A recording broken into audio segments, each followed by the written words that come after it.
நோய்க்கு மருந்து, நோம்பிருந்து கண்ட உலகில் இயலாமைக்கும் இன்னும் பல நோயற்ற குறைபாட்டிற்கும் வழி என்ன? பிசியோதெரபி, அதாவது தமிழில் எண்முறை மருத்துவம் அல்லது இயற்பியல் முறை மருத்துவம் என்று அழைக்கப்படும் இதன் மகத்துவம் அறிவோம். இயற்கையின் கூறுகளான வெப்பம், குளிர்ச்சி, உராய்வு, அதிர்வு, செறிவூட்டப்பட்ட மின்சாரம், தொலைதூர அதிர்வலை, கட்டுப்படுத்தப்பட்ட கதிர்வீச்சு, ஒழுங்கற்ற மனித உயிர் எந்திரவியலை முறைமைப்படுத்துதல், உடற்செயல்களை சீரமைக்கும் சிறப்பான உடற்பயிற்சிகள் மற்றும் யோகா, மசாஜ் போன்ற பல்வேறு இன்றியமையாமையை உள்ளடக்கிய இம்மருத்துவம் இயன்முறை மருத்துவம் என்பதை விட இயன்றவரை போராடும் இயலாதவர்களை இயங்க வைக்கும் மருத்துவம். முதலில் கிமு 460ஆம் வருடம் மசாஜ், மேனுவல் தெரப்பி மற்றும் ஹைட்ரோதெரப்பி ஆகிய மருத்துவ முறைகளை முறையே மேற்கொண்டு ஹிப்போக்ரட்டிஸ் மற்றும் கலினஸ் இருவரும் இம்முறை மருத்துவத்தை தோற்றுவித்தனர். நாளடைவில் மருத்துவத்துறையின் இன்றியமையா அங்கமாக இயன்முறை மருத்துவம் விளங்க ஆரம்பித்தது.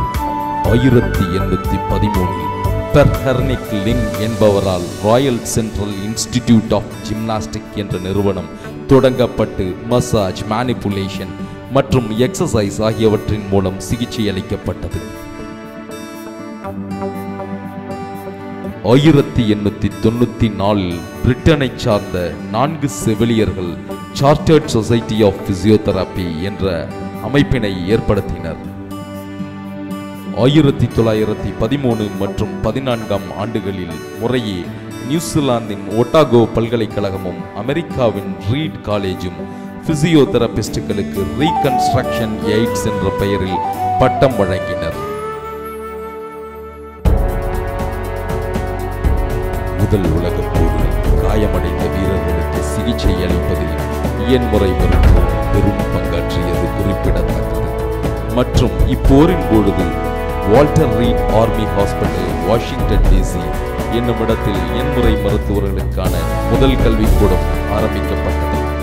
1921ஆம் ஆண்டில் இயன்முறை மருத்துவத்தின் தாய் என்றழைக்கப்படும் மேரி மேக்மில்லன் பிசியோதெரபிஸ்டுகளுக்கான ஆப்டா என்ற அமைப்பை உருவாக்கினார். ஃபர்ஸ்ட் வேர்ல்டு கான்ஃபரன்ஸ் ஆஃப் பிசியோதெரபியின் பதிவு காட்சிகள் உங்கள் பார்வைகளுக்காக. London rejoiced in the coronation of Queen Elizabeth II. 1,700 physiotherapists, doctors and members of allied professions have come from 25 countries to London for a first international congress of the World Confederation for Physical Therapy. Headquarters opposite Westminster Abbey, where Her Majesty was crowned, are the Great Central Hall. Here we meet the President of the World Confederation, Ms. Mildred Elson, from the United States of America. In physical therapy, there are no barriers of language or communication. We have a common bond, a common interest, the physical therapy for the patient. இவ்வாறு நேற்றைய காலங்களில் இயன்முறை மருத்துவம் வளரத் தொடங்கியது.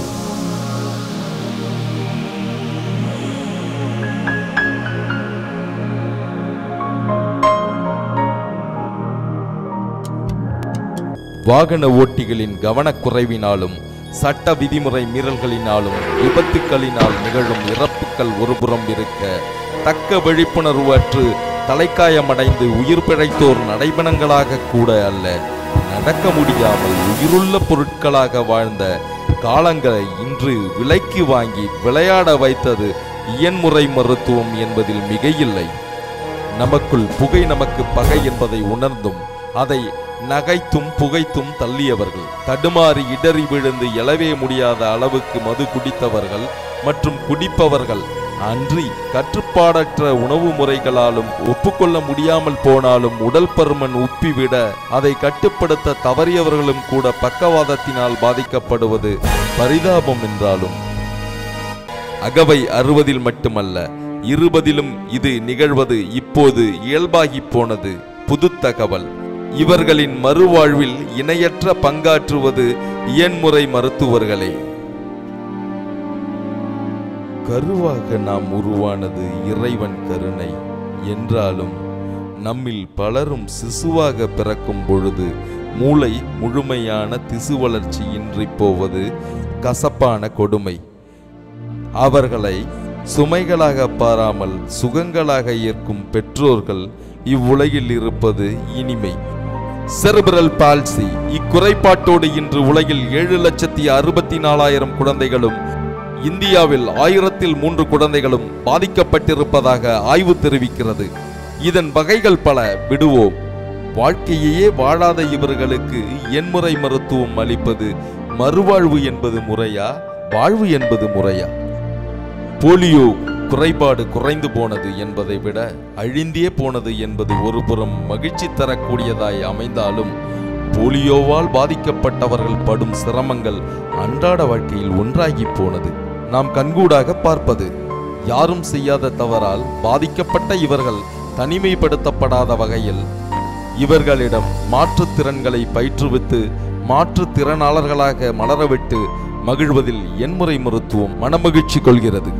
நரம்பு, எலும்பு மற்றும் தசைகளில் எண்ணற்ற காரணங்களால் இடுப்பு, முதுகு, கழுத்து, கை கால் முதலாய் முழங்கால், குதிகால், நகக்கணு வரையிலான பகுதிகளில் ஏற்படும் பாதிப்புகளால் உண்டாகும் வலிகளுக்கு பக்க விளைவற்ற மருந்தில்லா சிகிச்சை அளிப்பதில் இன்று சிறப்பாக செயல்படுவது எண்முறை மருத்துவம் மட்டுமே என்பது மிகையாகாது. இது மட்டுமின்றி பல்வேறு துறைகளில் அளப்பரிய பங்காற்றும் எண்முறை மருத்துவம் விளையாட்டு திரையையும் விட்டு வைக்கவில்லை. விளையாட்டு வீரர்களின் முதுகெலும்பாக திகழ்கிறது எண்முறை மருத்துவம்.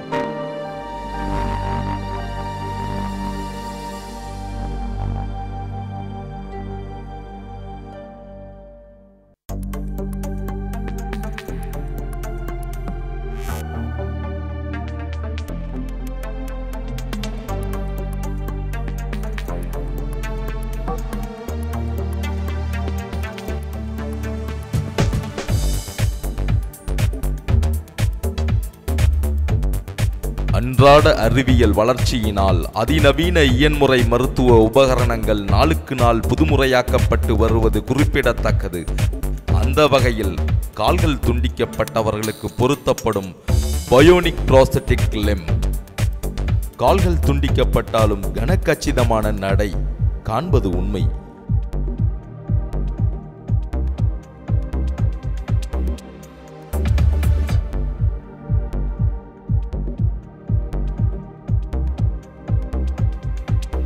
தண்டுவடத்தில் ஏற்படும் பாதிப்புகளால் கால்கள் செயலிழந்து இயங்க முடியாமல் போக நேரிட்டவர்களின் வாழ்க்கை ஓட்டத்தை இயங்க வைப்பதின் பின்னணியில் எண்முறை மருத்துவம் பெரும் பங்கு வகிக்கிறது என்று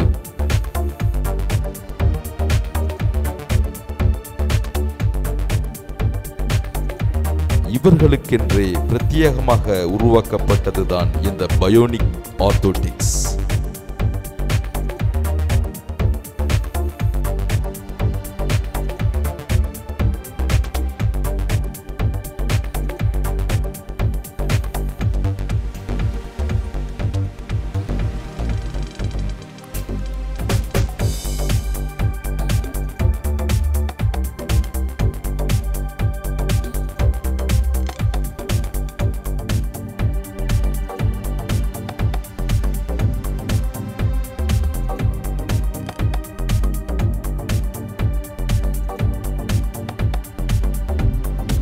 இனிவரும் காலங்களில் விண்ணிலும் விண்வெளி வீரர்களுக்கு சிகிச்சை அளிக்க ரோபோக்களுக்கு பிசியோதெரபி பயிற்றுவிக்கப்பட்டு வருவது வியப்பொன்றுமில்லை. இந்தியாவில் மக்கள் இந்த மாற்றம் கொண்ட ஏற்றமிகு இயன்முறை மருத்துவத்தின் மகத்துவம் தெரிந்து பயனடையப் போவது மிக விரைவில். இந்தியாவில் மக்கள் இந்த மாற்றம் கொண்ட ஏற்றமிகு இயன்முறை மருத்துவத்தின்